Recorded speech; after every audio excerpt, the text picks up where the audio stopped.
Good evening, everyone. It's time for another United West Sharia Crime Stoppers webinar. It is a Thursday night because we've got a very special opportunity. We've got Mary in the house. Hey, Mary. Hello, everybody. And we've got the director of the United West, that would be Tom Trento, in the house. Hey, Tom. Howdy, howdy, howdy. And we are in the studio. Tom is in the studio where a lot of content is developed. I'm sure he'll talk about that. I'm in the control room, and it's a new home for me, and quite an operation here. Thank God Tom Trento has developed the United West and is continuing to extend the content and delivery. Tonight we're going to talk about the one team, one fight, which is Tom's motto. The fight is specifically the fight for 2020, and Tom is going to take us through and talk about a very special topic, which is President Trump is under attack in all over the world, but particularly in Florida, and why Florida is critical to his reelection. So, Tom, why don't you give us a little background about yourself, and then just jump right in. We're going to develop into 3 segments, by the way. I forgot to say that. So that you can ask questions with the Q&A button. First segment's going to be on the problem. Tom's going to give us the problem. Write your questions down, and then we'll take a break after that. Mary will monitor questions on the problem. Then Tom's going to talk about the solution. We'll take another break, and questions will be discussed. And then finally, Tom's going to give us some action items that are very, very important for all of us, no matter where you live. This is really an important topic. So Tom Trento, please take it away. Absolutely. Thank you, Dick, who's in the control room right over there, and Mary, who's way far away from where we are right now. Tom Trento, you're the director of the United West. I'm not the host. Mary and Dick are the host. And I'll give you a little bit about the United West. Probably no information about it. But then I want to touch base on Sharia Crime Stoppers. Then I want to welcome my Muslim friends who are watching. And then we'll get into the topic. United West. After 9/11, like everyone else, we all said, what can we do to help our country? I went back to school. I had a background in law enforcement and theology and philosophy. And Mary, you disappeared on me. Why did Mary disappear? We're going to keep the videos off, Tom, until we come back. Okay, I see. Yep. Okay.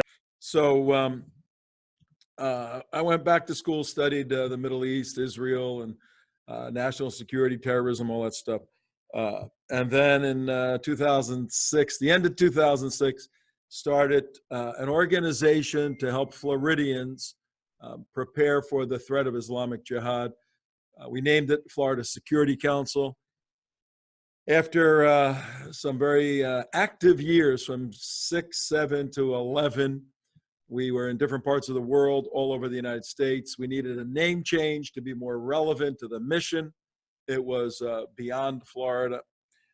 And we came up with the name The United West, uniting the West against Islamic Jihad and the Marxist counter-state movement in the United States. That's where the name came from. Our mission, 4 mission objectives, very simple. Defend the Constitution. You know the Constitution. That's the thing that the Democrats have fallen in love with over the past few months.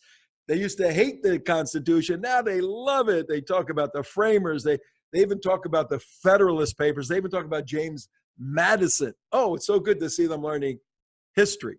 So our first mission is to defend the Constitution, defend the state of Israel as our #1 national security partner, defeat Islam, defeat the system, the comprehensive system of Islam, which is a political system with a religious veneer, and to defeat Karl Marx, the Marxist movement that's in the United States that manifests itself in all these euphemisms, progressive, Democrats, socialists, all that. So we're here to argue for the world that George Washington and Abraham Lincoln gave us and many other people since then. And it's being taken away very quickly. And that's the problem that I'll identify in a bit. But I got to talk about Dick and Mary. They have done a phenomenal, astronomical job putting Sharia Crime Stoppers together. looking at the doctrine of the Sharia, Islamic law, the righteous path from an Islamic point of view, and looking that in maybe in an Islamic context, in an Islamic world, this makes some sense if you don't look at anything outside of that world. But if you go outside the Islamic world to the real world, the Sharia is not applicable and not welcome at any level. Certainly the punitive component, the personal component, a Muslim praying in their own home, who cares? Fine, whatever anybody wants to do. But the point where the Sharia conflicts with the Constitution, we got a problem. And these guys have put together these seminars. I got to tell you, both of you, this past week, I alluded to my Muslim friends. There is no doubt that this series is being watched by people that we would consider enemies of the state from a cultural and ideological point of view. They fake names. They figure out how to get into these things, which is great. Their heads, Mary and Dick, must be exploding this week. You start out with Claire Lopez. CARE, Council on American Islamic Relations, hates CARE. They hate CARE with a passion. Then, and this was being promoted, then Robert Spencer, oh my God, their heads are apoplectic when Robert Spencer's anywhere. And then I come on, I could just see down here, we have the #1 CARE office in the country. In Washington is the national headquarters by Nihad Awad, run by him. And we have the boy terrorist down here, Hassan Shibli. And, he's a wannabe wise guy, big guy. He wants to be a big guy, but he's very effective. Young guy, attorney, and always suing somebody for whatever. But I could see when he looked at your promotion, Lopez, Spencer, Trento, his head was, and he called Nihad Awad, Amir Awad, what are we going to do? These people are on. What do we do? Hassan, get on there. You listen, take notes, take notes. Well, we welcome you this evening. And you're more than welcome to come and listen. Anything I do, you're welcome to come. Now, it's not reciprocal.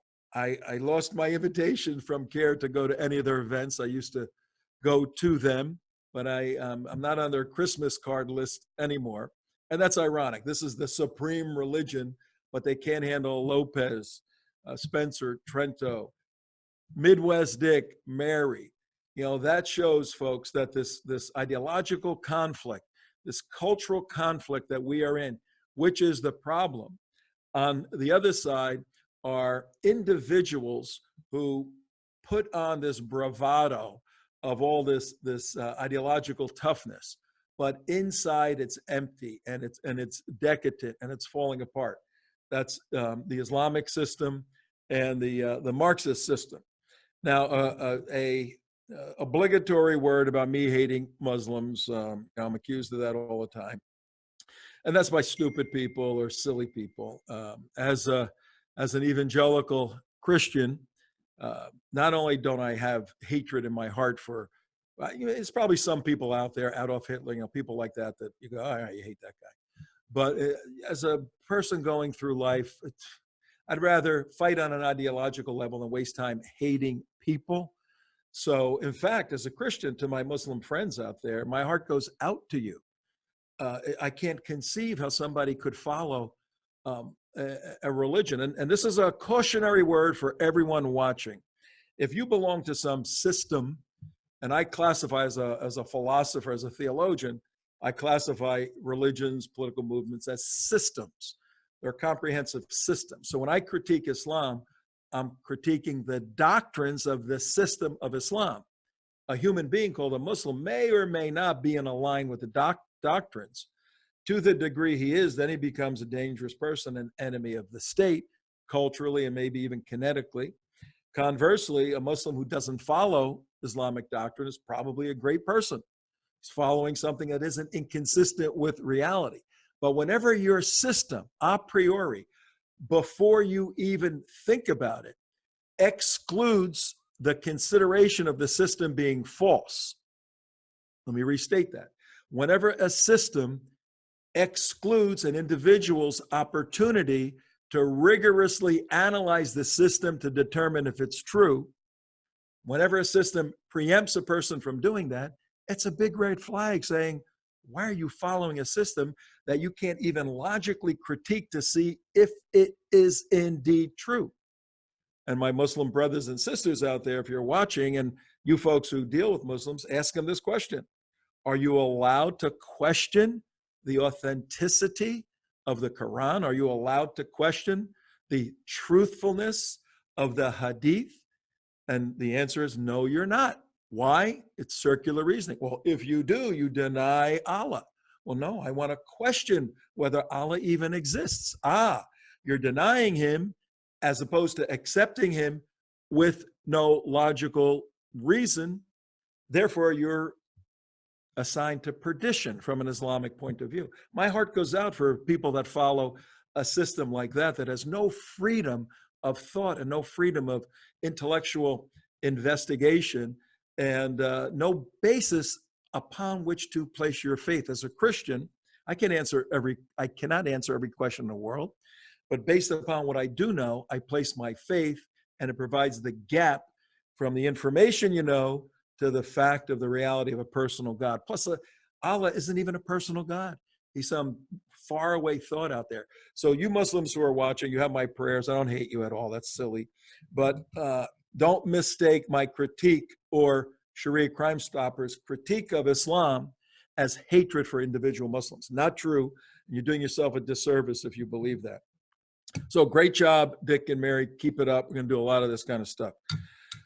The problem. Let me take a drink of my fake Perrier water. Dick, you like this water, don't you? I do. It's quite good, and I like to pray. Hey, you guys have to listen to our radio show. This is from Costco, a little commercial. Kirkland Italian sparkling mineral water. It's a cheap substitute for expensive Perrier. We're on the air every day, WWNN 1470. You can go to our website to find all the information, The United West. And we have Midwest Dick, who's in the control room, who is on the show with us. He's becoming one of the personalities along with a couple other guys. So tune in every day. We call it edutainment. We educate, but we have a little entertainment, have some fun, and leave you with at least one big idea each and every day. That's what we're all about. The big idea for today is that we are in, like I have never seen. I have done so much with my life related to activism and the Judeo-Christian worldview and all the isms and ideologies that are always in conflict. I've been doing this a long time. I have never, ever, ever seen the critical nexus that we are at historically. I mean, we just had a president impeached by idiots, impeached by idiots, supported by patriots. I'm going to make some t-shirts up like that. Impeached by idiots, supported by patriots. We're living in a new era where people have lost, the Democrats have lost the concept of realistically and rigorously challenging ideas, but their blind hatred for an individual they used to love. Do you remember the left and Hollywood and all the New Yorkers and Californians always wanted to be with Donald Trump. They wanted to be in his parties. They wanted to be have pictures with him until he comes out as a pro-life conservative. The watershed, the line of demarcation between good and evil in this country and between the two parties is whether or not a sentient person, a thinking person, advocates for, endorses, supports, and agrees with the premeditated destruction of an innocent living human being within the womb of its mother. When you distill the science down to what the truth of fetology and embryology is all about, and when you have the capability with 4D imagery, with sonograms, we know what's in there. Every woman, when they're pregnant and they want the baby, they say, I'm pregnant, I'm having it. We know. The science is settled. You don't even need religion to do this. When an individual can propagate a policy that destroys the baby for self-gain, for self-enhancement. What is that from a moral perspective? That's a point of demarcation. When Donald Trump came out as a pro-life conservative, that was it. The left turned their guns, their ideological guns toward him. They had to take him out. Then he comes out saying, you know what? A state requires some sort of lines. You know, if we're gonna play army, we got to draw the lines. If I want to build a house, I can't just go anywhere and build a house. I got to draw the boundaries. I got to draw the lines. You need some sort of demarcation for state sovereignty. When Donald Trump came out and said, we got to protect our borders and we got to keep people from running across the borders. Common sense. They went nuts.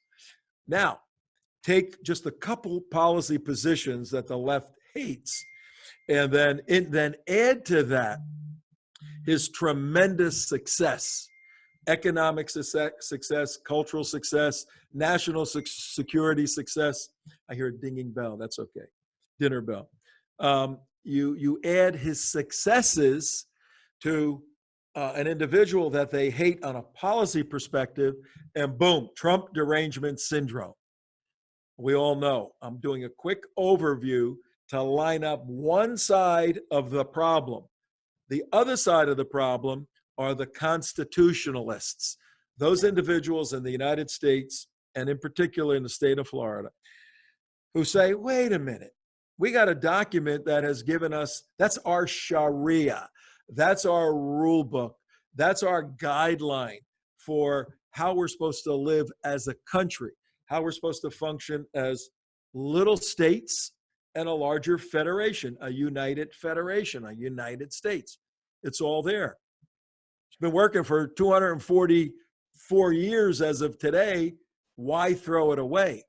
Well, if you do your homework, and if you want a simple way to evaluate which side are the constitutionalists, use this imagery, and I've been using this a lot lately. Imagine we can bring George Washington and Abraham Lincoln, two of our greatest presidents for different reasons, back. And we go into on November 3rd, the voting booth. We walk in, you got George Washington on one arm and Abraham, you would be the talk of the town. You can walk in with those two guys.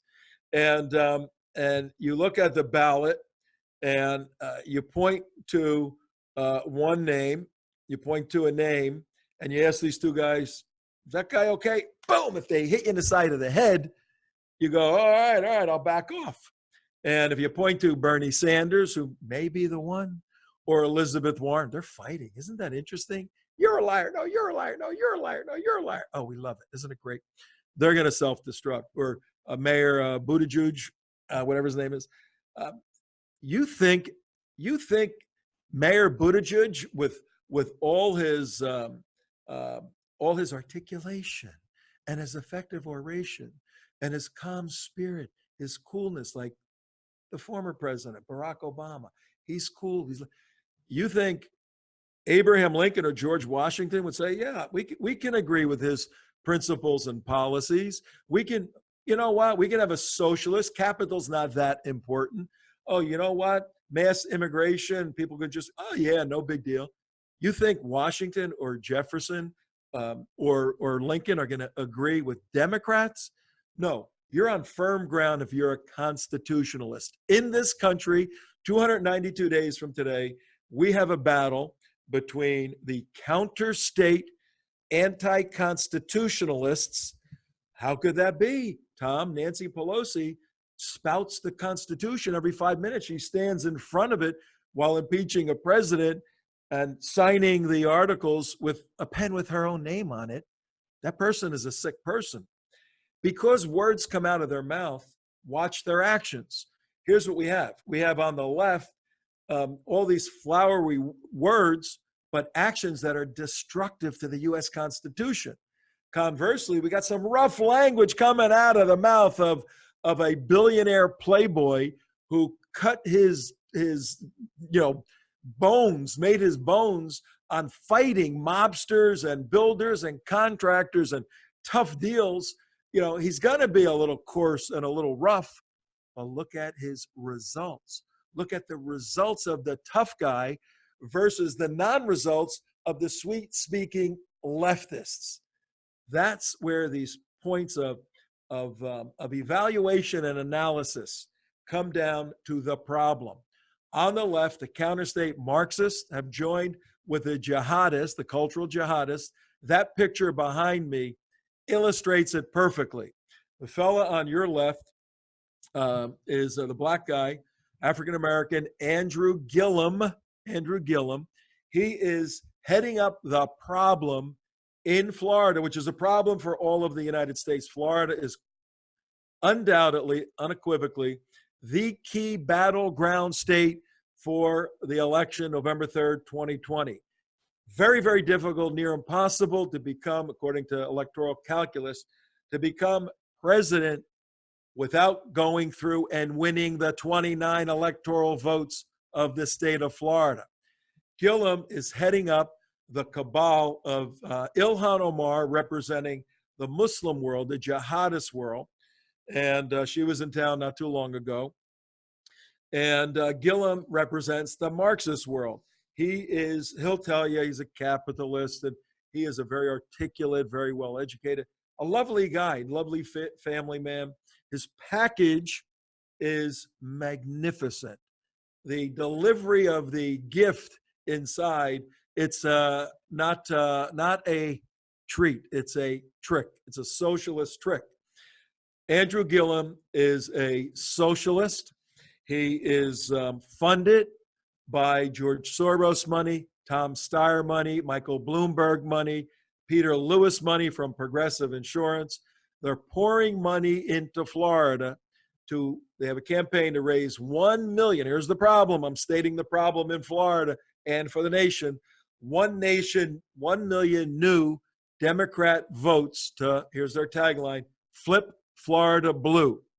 That's what they've been working on for about a year.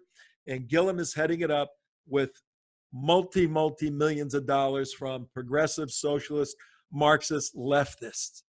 Problem. On the other side of the problem are the constitutionalists, primarily Bible-believing Christians, nominal Christians, conservative atheists, conservative politically Jewish people, Orthodox Jews, those who are still holding to the Constitution as being the political Bible for constructing a civilized society.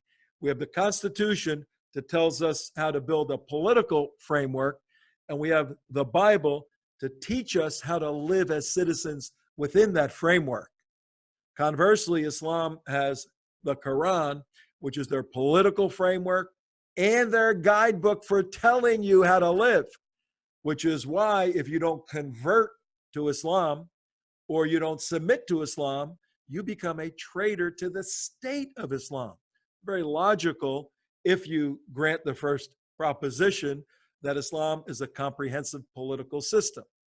Well, we have the Islamic jihadists lining up with the Marxists to move us in that direction.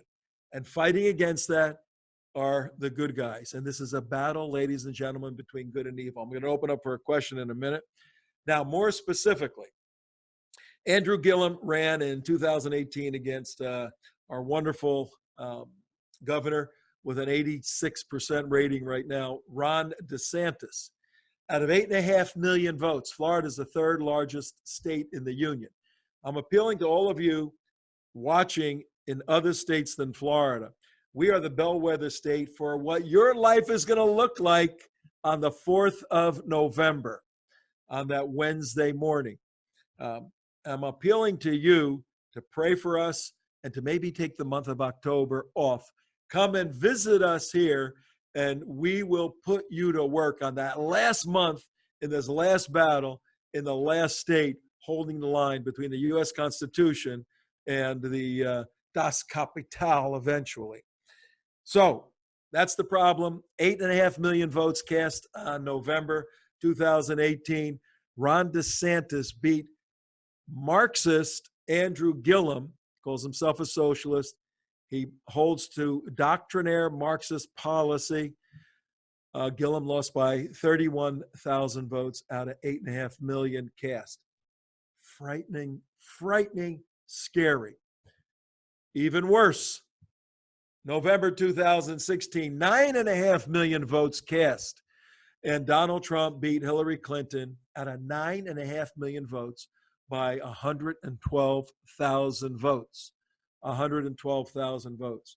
Foolishly, in 2018, the state of Florida passed an amendment granting 1.6 million felons their voting rights once they cleaned up their economic liabilities to the state. Now, this amendment is in the courts, but certainly 200,000 or 300,000 former felons, you're always a felon, felons who are now out, who have had their voting rights restored, 200,000 or 300,000 are going to be voting on the blue side, on the Democrat side. If that's true, then today we lose the election in the state of Florida. That's how razor thin the margin is between Donald Trump and whatever clown they put in on the other side. Because when you have Trump derangement syndrome, you could put Ruth Bader Ginsburg there, and she's going to get almost 50% of the votes. She's going to get 40-something% of the votes. It's a huge battle, cultural clash that will determine the future of your lives and your kids. Let me stop there, take a couple of questions. I'll tell you about the solution. Okay, Mary, do you have you want to lead us off with a question from the attendees, or? Sure. We have a question coming in. How in the world can Islam be called a religion? Do you remember what Bill Clinton and Janet did to the Branch Davidians? Sharia law is the law of all Muslims. Your comments. Oh, comments? Yep. Your thoughts. All right.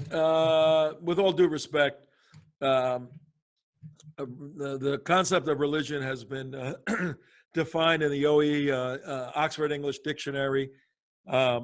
In virtually all dictionaries, it's been defined in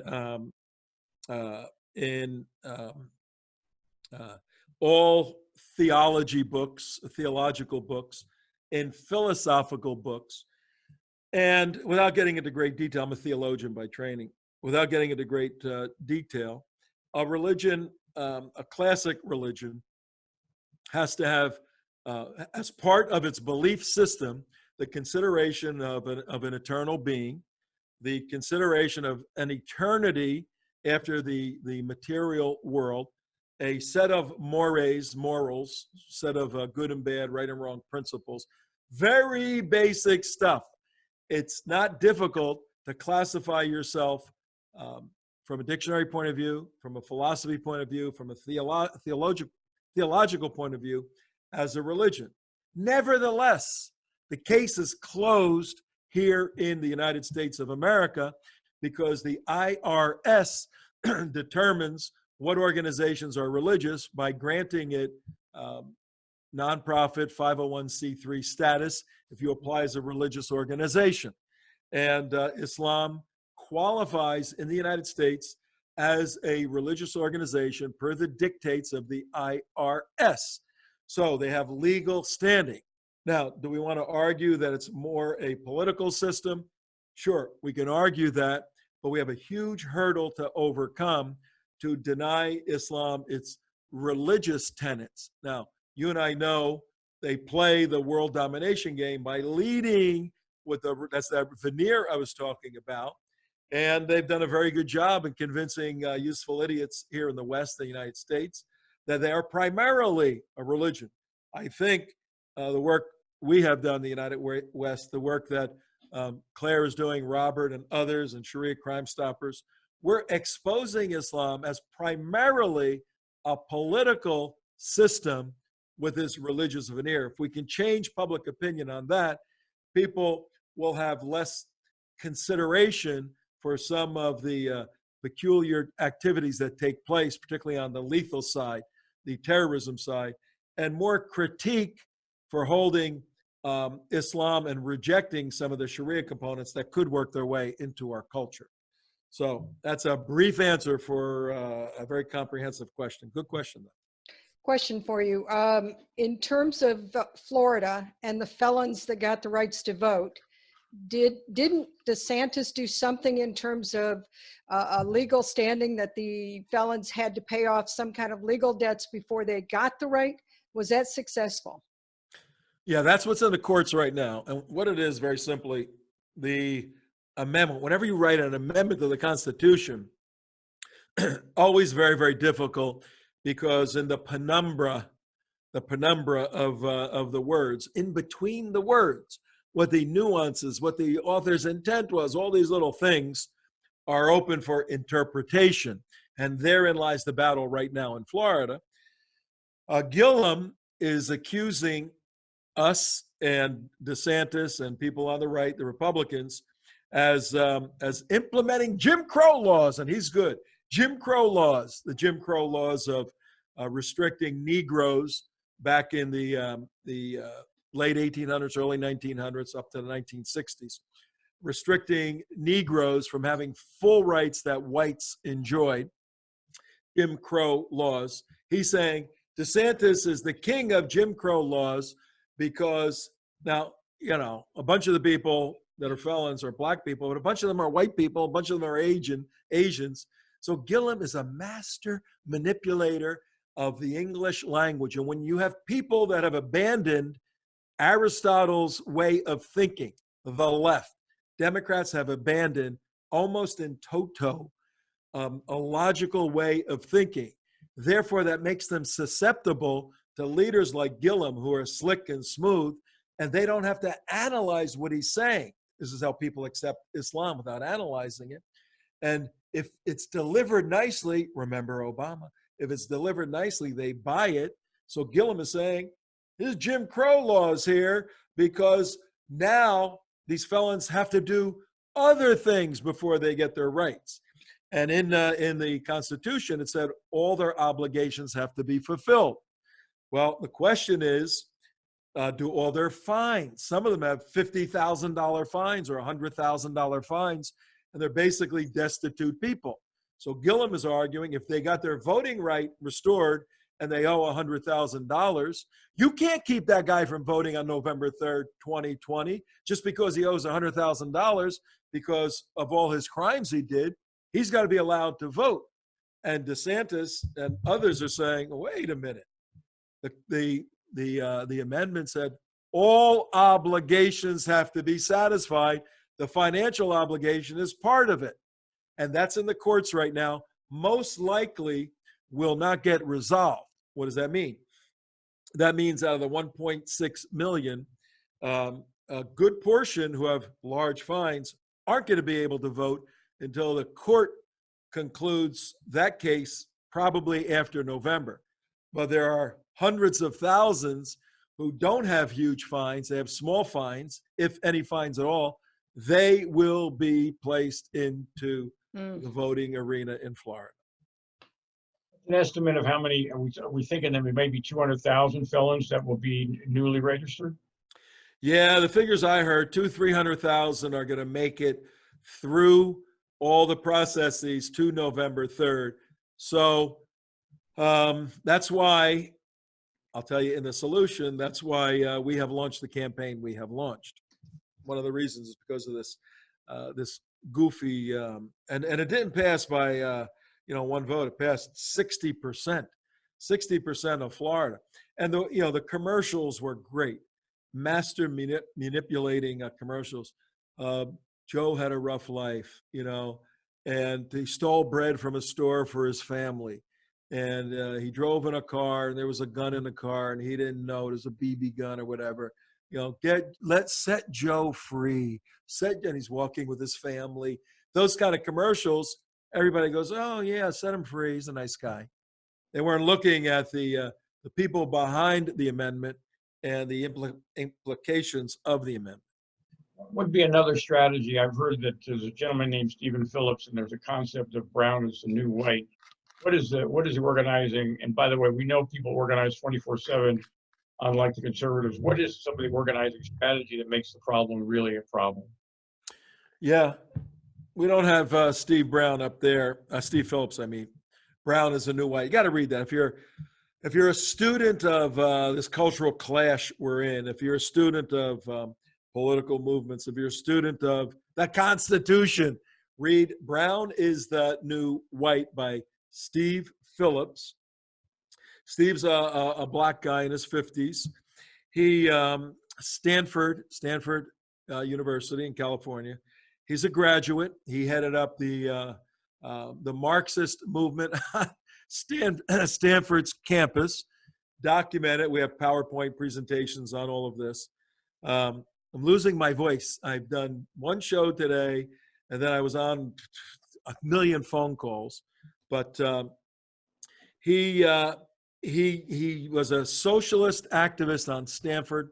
He got hooked up with Jesse Jackson in the Rainbow Coalition, saw how you can bring diverse demographic groups together, unify them, and win elections. Through that, he also learned that if he traded in his green fatigues as Comrade Steve and put on an Armani as Mr. Phillips, he can float in and out of more financially sound circles than the local commie group meeting at the local library on Wednesday nights. He figured that out. So, but he needed some cash. Steve Phillips needed some cash. So he thought, why don't I start a business and work 20, 30 years and make a lot of money? Or why don't I marry a rich Jewish heiress? That's what I'll do. So Steve Phillips went and they fell in love. Sandy Sadler, Jewish woman whose father happened to be a billionaire. Daddy gave Miss Sadler a gigantic fund to her and Steve to go play and change the world. And Steve took $10 million of that and got money from others and found a clean, articulate black guy per Joe Biden. Remember Joe Biden when he heard about Barack Obama? He's clean, he's articulate, he's a nice black guy. That's how I described Obama. Found him, Steve Phillips did, in Illinois, and said, dude, this guy's got the whole package. Let's get behind him. And he put $10 million behind Obama in his first run to become president in 2008. Steve Phillips' stock went through the roof. Why? Because he saw that America is a divided country, and if we can divide it racially, Steve Phillips is a racist. His book is a racist book against whitey. Go read it. I've read it. He realized that if you take the black community and the liberal black community, most black people are Democrats. They shouldn't be. They should not be, but they are. And then you take the useful idiot progressive whites. That's what we call our dumb cousins and relatives who you can't even talk to without them cursing at you. Steve Phillips said, if we get the blacks and the progressive whites and the now Latinos, the people of color, Asians, Latinos, Mexicans, and progressive whites, the demography of the United States is that group, people of color and progressive whites, Marxist whites, make up 51% of the population, the voting population. That's a hard number that can be verified analytically. So Steve Phillips said, wait a minute. That means we win every single election if everybody comes out. Because he looked at the other side, and you get the Christian right and other conservatives, and that makes up 49% of the voting bloc in America. Now, I don't want to ruin your night, but with the Muslim Hajj, the immigration out of an Islamic country as part of their mandate to sow Islamic seeds worldwide, and immigrating into a country, and with the validity of 4 wives. Oh, wait, that doesn't happen in America. I happen to know Muslims. I have Muslim friends who It's a practice in the Islamic world. What's more important in the Islamic world, a Sharia or state law or constitutional law? Come on. So operating on the Sharia, under the radar, a Muslim man can marry 4 wives in the United States. They have babies, and whoever the father is or isn't, they get on the welfare rolls. They start sucking the U.S. Treasury by increasing the population. This is part of that demographic bomb you read about all the time. And this is part of the game plan of taking over a country from within. Needless to say, we're at 51% of people of color, progressive whites, socialist whites, against traditional constitutionalists. So Steve Phillips said, Dick, all we got to do is get everybody out to vote. We don't need to go find new people. We got enough people. We got to just get our people out. And he has come to Florida and is supporting Andrew Gillum, helping guide Gillum, helping run money, bundling money for Gillum.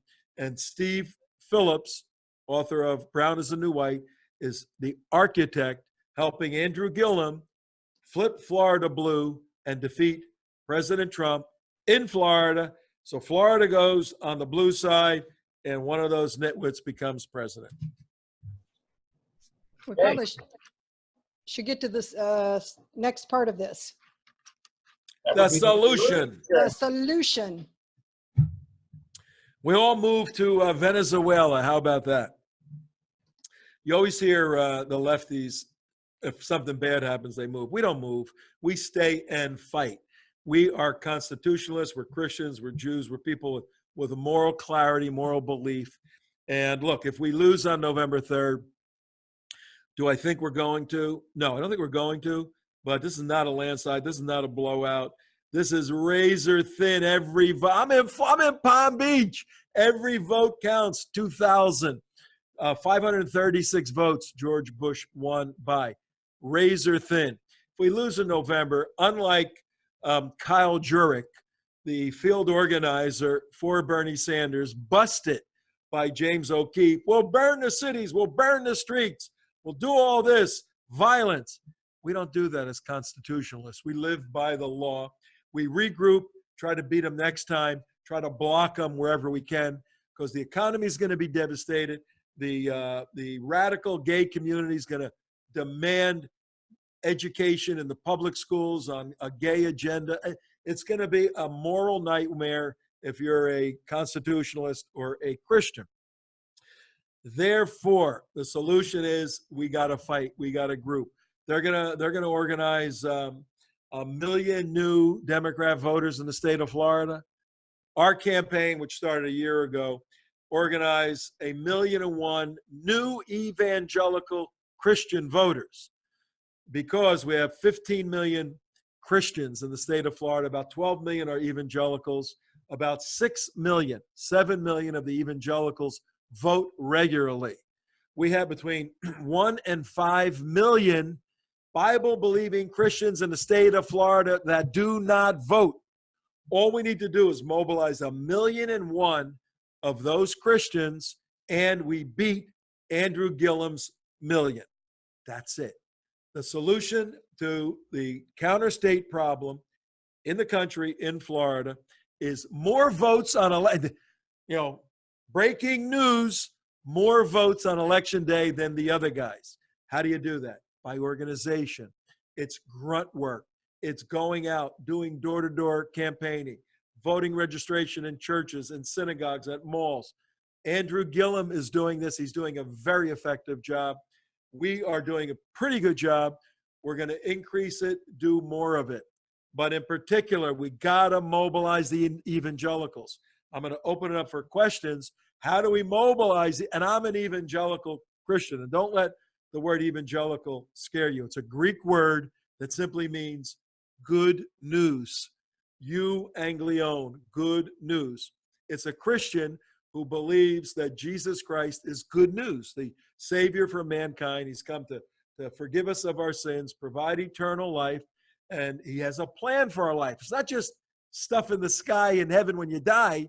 He provides a plan for your life. And more or less all my years since college, I've been following God's plan of, once in a while I go off the road and I get smacked around and come back on. But that's called grace when you go off the road. And God's grace is sufficient for anything.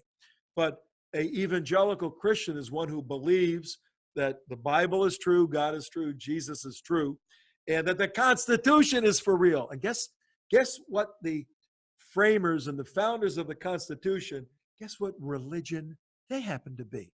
95% of them. They were evangelical. They were Bible-believing Christians. Now, they were different denominations, but the other term is a fundamentalist Christian. They believed in the fundamentals of the Bible. The whole country were fundamentalist Christians. Go read your history. So fundamentalist Christians designed the Constitution, read the Declaration, talking about providence and God. If these individuals had that mindset, that belief system, and made this document, of course the left is going to hate it because they hate God, and Democrats have thrown God out of their own platform, and they hate Jerusalem. They hate Jews. Of course the Constitution is an affront to them. That's why this battle is so important. The solution is 1,000,001 votes in Florida on November 3rd. We have, now here's where my Muslim friends are going, all right, he's going to tell us how he's going to do this. He's going to give us the insight. No. Everything I said so far, I wanted you to hear. I want you to report on. I want you to do whatever you want to do with it. Now, we have a group. We've got a name, a bunch of coalition of people. We've been working. We're going to work more. We're going to enhance the work. We are in great shape to have we have a statewide campaign to enhance the campaign. One of the reasons why we are on the radio daily is to enhance this campaign. You may see us popping out more in media all over the place. We're now having a television component. We're going to be on platforms all over the place.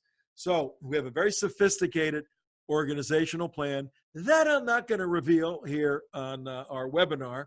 Suffice to say, grunt work, nothing sexy. We're not chasing jihadis. We're not chasing Marxists. We're not exposing them. We're not having people go undercover different plans. Maybe we are, maybe we're not. But what we're doing primarily is grunt work to get people registered to vote in the state of Florida. All of you need to do it in all of your states, but we need help here. You know how in the early days of the wars and the Revolutionary and even the Civil War, different states will call on other states, come and help us. It's going to be a battle in 2 weeks. We need help. We need help in the state of Florida. If you can vacation here during the silly season from Labor Day, September 1st to November 1st. If you want to spend a couple of weeks down here, we'll help put you up. We'll find space, all of that. We're going to put you to work with us here somewhere in the state. We're reaching out to you, but that's the solution. Organizing voter registration and open it up, then quick comments on action. Let's dig a little deeper. I'm sorry, Mary, if that's okay. Nope, go ahead. Into the motivation. Why would evangelicals who are the target not already be registered, not already be voting? What do we have to do to motivate the evangelicals who are at risk? Can we punch them in the head the old Newark, New Jersey way? Can we do that? Maybe we need the mafia, invite the mafia down, but go ahead. If there was a such thing, maybe they could be. Maybe they might be there. We wouldn't know them though, Coach. We would have no idea. Are we? No. We Sicilians have no idea of anything like that. Yeah, I've been dealing with this question for 30, 40 years or so. And it came to a head about a month ago when Mark Galli, editor of Christianity Today, when I was in school, Moody Bible Institute, studying theology, Denver Seminary studying philosophy. You had to have a subscription to Christianity Today. It was the classic, Billy Graham founded it, but it was a scholarly magazine for the evangelical community, particularly students who are studying for the ministry. Well, like many evangelical organizations are going, and our good buddy Trevor who appears regularly with Sharia Crime Stoppers. As he can tell you, the evangelical community has taken a hard turn to the left and have fallen into Satan's snare of social justice. Social justice. If you want to sell something, label it social justice. You'll get a bunch of nitwits buying it. And CT, Christianity Today, went that way. And as his swan song, as he was leaving to start his new blog. Now, what are the motivations of Mark Galley? I haven't spoken to him. I will get him on the air if he agrees to come on. But Muslims and evangelical leaders who are going to be confronted don't like dealing with me anymore on some of these issues. And he was starting a new blog, and I guess he was going to monetize it. So he writes this note saying that no self-respecting evangelical should vote for immoral Donald Trump in November 2020. And it set the evangelical world on fire. And 3 weeks later, Donald Trump, his team organizes Evangelicals for Trump in a church in South Miami that the United West went to as a press pool. We are press through our radio show. We're part of the White House press pool. So we covered that as a press event. And I'll tell you what, Dick, that lit a spark under evangelical leaders from all over the United States were there to rebound back, start mobilizing evangelicals. So now we have from the top down a movement to wake up evangelicals. But on your question on point, why do we have to wake them up? Ought they not be woken up if they're an evangelical? Isn't that definitionally a responsible civic individual? Yes, it is, but they're not fulfilling their responsible civic duty because sometimes Christians are so heavenly minded, they're no earthly good. Mm-hmm. If you get nothing out of tonight, remember that. You can be so heavenly, I pray every day and God, I want to do God's will. And you're walking by people dying in the street, or somebody needs help going through an abortion. You go, well, I'll pray for you, sister. You're so heavenly good. You're so heavenly minded. You're no earthly good. So we got to bring those two together in balance. And a lot of evangelicals who do not vote have a heavenly minded approach. That's of the world. The politics, what politics is, poly, many, blood-sucking insects, ticks, polyticks. You haven't heard that one? That's an old one. Yeah, that's an old one. It's always good to throw out once in a while. Yeah. These heavenly minded Christians, I don't want to be in the worldly stuff. I want to be on a prayer level. I want to be up here. And we've done videos on this. That's one of the reasons why evangelicals don't vote. Another reason, they're on the precipice. They're so frightened. And a lot of the prepper evangelicals are like this. They're so frightened the world is going to explode. Oh, my vote wouldn't count. It's all for naught. There's a global cabal running the world, and my little vote has nothing to do with it. We're doomed. It's the end. We're all going to die. It's that sort of defeatist attitude that keeps many evangelicals from voting. And there's more reasons, but I'm trying to respect the time here so we can end right on time. And so I'll go. Okay. Throw it back to you guys. Let me add to that, Tom, because we've got Lucy telling us that the Southern Baptist Convention is telling everyone to not vote for Trump, and it's very concerning to her as she goes to a Baptist church. So here you got the Baptist Convention, Southern Baptist Convention. Hey, Lucy, dear Lucy, she's a good friend of ours. I need to see if you could send Mary any documentation on, as an organization, they've taken that position. I know individuals within Southern Baptist denomination have taken that, but whether or not the denomination itself, which is one of the largest Protestant denominations in the country, has taken a de facto position. Whoa, that's troublesome. We need to take a look at that. See if you can get it to Mary, and we'll be on that. She advised she would. So yeah, thank you, good. Lucy. Thanks. One more question or comment here. The word gulag and re-education and violence has come up this week with the Bernie Sanders team representative, do you think that evangelicals would ever imagine that they might be the targets and that these gulags that might be empty today might have evangelicals in them if Trump loses? Or is that too much of a leap? Well, again, if you're a student, yeah, the answer is, do evangelicals realize that?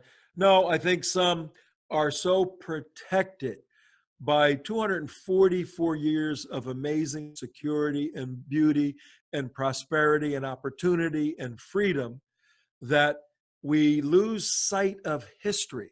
We lose sight of yesterday's history in the Middle East, where Christians are being persecuted still in Syria and in Yemen and in African countries. Christians are being slaughtered and killed.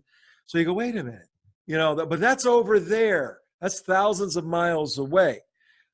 Could that ever happen here? Of course it could happen here, maybe in a generation or two, but certainly what you see now happening in the secular culture we have, you would have thought would have been anathema, not even thinkable 20, 30 years ago. But it is occurring because Christians have removed themselves as salt. The metaphor for Christian activism in the Bible is we are to be light and salt to a lightless, a dark, and a saltless, decaying culture. So on the salt side, salt is a mineral that preserves. Christians are to preserve the moral fabric of a society by living a righteous life and speaking righteously and helping our neighbor, loving our neighbor. That's supposed to be our mission as a citizen, a biblical citizen. And on the light side, we're supposed to be light, shining light to darkness. And I've spent a lot of my life as an activist exposing darkness by shedding the light of the Judeo-Christian worldview. Oh, you're a Satanist over here? Well, let's shine a light on that. Oh, you're a communist over here? Let's shine a light on that. Oh, you're over here. And so we're supposed to be salt and light. That's our calling. Now, if we remove ourselves from a culture, the culture gets dark, the culture gets decayed, and that mindset that controls now finds not only offensive, but traitorous those individuals like us who don't agree with the party mindset. In the gulag you go, in the re-education camp, if you're not slaughtered. And this is classically seen in the context of Islam, where Islam makes the offer for you to convert. If not, you submit. So once you submit, you're in an Islamic gulag as a second-rate citizen. Go try to live as a Christian in Saudi Arabia. Go try to live as a Christian in most of the 56 Islamic nations. You're in an ideological gulag, if not in a physical gulag. And if the leader of Bernie Sanders' Iowa field organization, Kyle Jurek, gets his way, he will put Christians, because he said he would, in re-education camps to train them into the anarcho-communist worldview that he holds. Extreme? Yeah, but that extreme position opens up the Buddha judges of the world to come in with a more benign Marxist worldview, but equally as destructive. Wow. Mary, do we have any concluding questions? No, we're getting more statements than questions. All right. All right. But I do have one comment I want to say, Tom. I'd like you to make sure you kind of cover that people don't have to be in Florida. You do not have to be in Florida to help Florida remain a state for Trump. No. Prayer's nice, but don't be so heavenly good. You could, and if you want, we'll hook you up. There's a lot of data that's collected. I don't want to get into too many details, but you could, from the quietness of your own seat somewhere in your own house or wherever, you could participate through high technology, through ways in which you could help the people in the state of Florida. So yes, right where you are. But if you really want to be in the fight on the front lines, you got to get here. And this is part of my action comments. Look, I said the other day to a group, whenever a speaker speaks in a critical time, like now, I'm a speaker speaking in a critical time. People say, what can I do? What can I do? And that what can I do is always parsed or housed in the context of their known available time. Tom, what can I do? I have at least 3 hours a week where I can do something. What can I do, Tom? I submit for your consideration, all of America and all you people watching. And from what I understand, all of America is watching right now, so we're happy for that. I submit that we need to flip that paradigm of activism on its head. We have 292 days. Tomorrow morning when we wake up, we lost today. It's gone. In terms of accomplishing the objective on November 3rd, that day's lost. Nothing else can be done on that day. We have to be forward-looking, maximizing every minute of every day. We have to exhaust ourselves. If you're an athlete, you know what it means to leave it all on the field in the fourth quarter when the final bell rings and the ref says game's over. You collapse on the field and you go, oh, that's how we have to be at 7 o'clock, 8 o'clock when the polls close on November 3rd. So I want everybody to consider dedicating 40 hours a week of volunteer time coming here to Florida somewhere between September and November. Huh? Yeah, listen to what I'm saying. Volunteer 40 hours a week.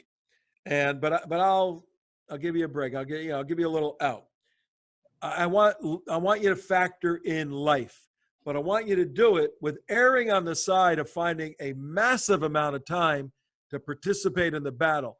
And you can work your way up from tomorrow to the last 2 weeks where you go, I can do a couple hours a week, and then boom, I'm in the game 20 hours a week the last 2 weeks.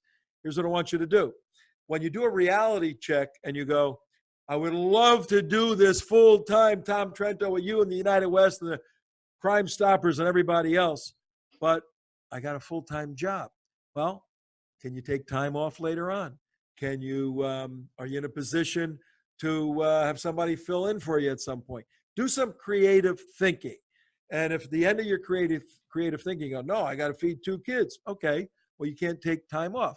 Then start looking at other areas of your life. You're in a book club and you go and you have a wonderful time in a book club with 5 ladies and you read a book and it's 6 hours of time a week. Who cares about your book club? That 6 hours can be focused on winning an election that will determine whether or not you can read books anymore. That's where this thing is going.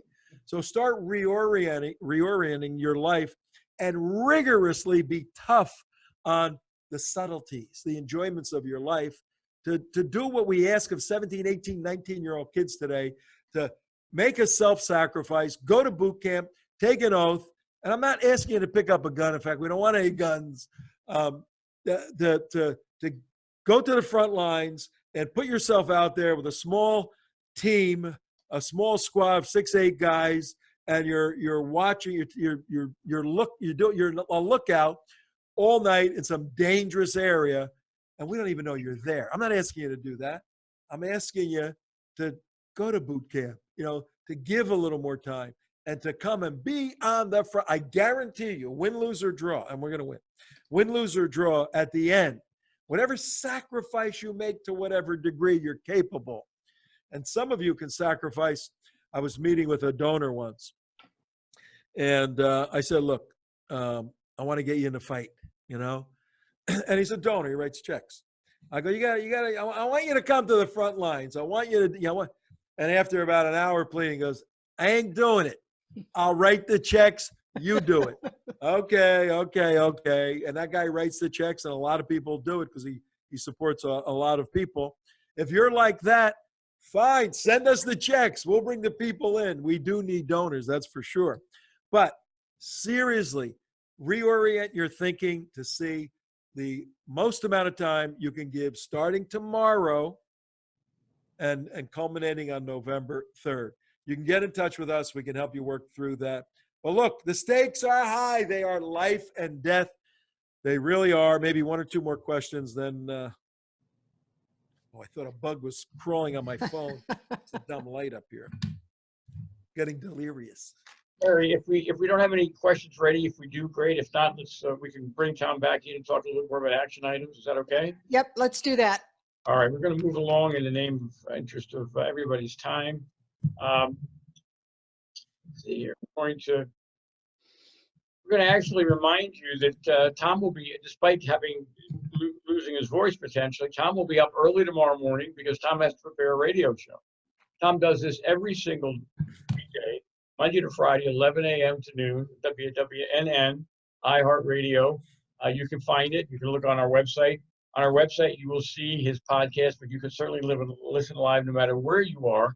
And these are daily newscasts that are very, very timely with some really interesting topics. So that's an action item. We want to let you know that, through Tom's efforts and people that support the United West, we're able to bring you, we've done some math there. There will probably be 40 weeks between now and November the 3rd when we provide 1, 2, or 3 webinars plus 5 radio shows for you to learn and share and bring people into the fight. Claire Lopez was on this Monday with her news program, and next Monday will be the first one for Christine Douglas Williams. That'll be at 7 o'clock Eastern. Christine Douglas Williams is a Canadian that's extremely knowledgeable on all these things and is a great counterpoint to Claire. She writes for Jihad Watch, so be with us Monday night for that activity. Then Claire will be back on the 27th. On Tuesday night next week, we have Brandon House. That would be Tuesday the 21st.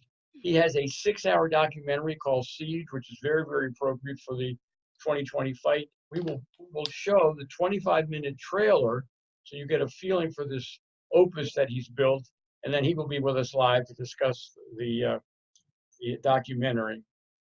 Another resource will be continuing on Thursday night. Occasionally we'll do Thursday, so next Thursday will be one of those Thursdays. We do a special night on Thursday because we have a special opportunity. Mark Christian is a former imam, more than a Muslim, an imam who converted to Christianity.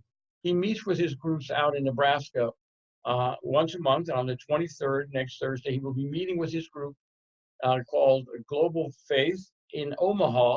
We will have our cameras in their meeting. He is a Middle Eastern person. He grew up his family was associated with the Muslim Brotherhood. He does a Middle East update, and that'll be on next Thursday as well. As I said, that would be the 23rd. That would make Monday the 27th. Claire will be back, and then on Tuesday the 28th, our friend Philip Haney will join us again. If you've been with us, you know how powerful Philip is, how deep his research is, how absolutely the integrity of this gentleman is unbelievable. Just going to make sure we understand that we keep hearing about Iran, the IRGC. Iran, is Shia. Philip's going to give a chapter and verse about how the Shia IRGC is working with the Muslim Brotherhood in America. So he's going to join together the Shia and the Sunni with his documentation to make the point about global allies, global threat to America. A couple action items. Tom will close out in a minute with a final word from you if we can. But Tom gave us the call. 292 days. The clock is ticking. We need to start conversations everywhere we go. What if Trump is not the president in 2021? What will that mean to you personally, as a mom, as a student, as a business person, as a Christian, as a Jew? We want you to help us. You're part of the One Team. You see these broadcasts. You listen to Tom on the radio. Please share them. They are stored on the United West. Mary is busy 24/7 putting up what you're watching right now will be up shortly. Thank you, Mary. Thank you, Mary. Tom's radio shows are up on the website. All these things will be up there. Remember, 40 weeks, that's all of that content is on the website, and we want to thank Mary for that. And the bottom line, the action item you heard tonight is to help in your own community, but look for ways to help in Florida. We have to register evangelicals and motivate them to show up on election day. It's that simple. I think Tom's put a great case together tonight to convince you that no matter what you do in the state of Wisconsin or Michigan or California, please save some time and attention and money for the state of Florida. 29 electoral votes is the prize. If we lose the prize, the president will not be Donald Trump, and that would be catastrophic. Yeah. We are the United West, and we do all of this through your donations and your support. We thank you for that. We continue to ask for that in this busy, busy year. Tom Trento, can you give us some closing comments, please? Yeah, just you have a wonderful opportunity, the viewing audience, to make a historic impact in the United States of America, which is a leading country in the world, and is a date certain. I mean, that Wednesday morning, November 4, will be here. And I mentioned this to an audience the other night. I wanted everyone to go away, and I want you to go away this evening, thinking about everything the three of us have spoken about. But in your bed, when you're going to sleep, I want you to think about what life is going to look like, and what, more importantly, what you're going to feel like. Try to visualize so realistically Bernie Sanders winning the presidency on November 3rd that the Republicans are in shock. What? And go to bed tonight thinking that it's the evening of the 3rd, November 3rd, and you're going to wake up the next day and it's not a dream. He's the president. And just think what that means, what it's going to mean to the morals that we all hold dearly to your 401k, what it's going to mean to the stock market. Just think the reality. Think of the people that he will bring around him. And if it isn't him, any one of them have the same ideology. The team, the federal justices, federal court judges that are going to be selected and if Bernie wins, they're going to win the House, and I don't know what's going to happen with the Senate. But just think of what the world's going to look like, how horrendous it's going to be from a Judeo-Christian point of view. And if you go through that visualization exercise to the point where you can feel it, then that will provide motivation. That you'll go to a point in your life where it's so dark and so bad, I never want to be here. Well, if you don't want to be here, work to make sure none of us are ever there. Because I believe providentially that God gave us a 4-year reprieve with this crazy guy coming out of nowhere and becoming, he didn't even think he was going to be president the night of the election. Hillary was celebrating already.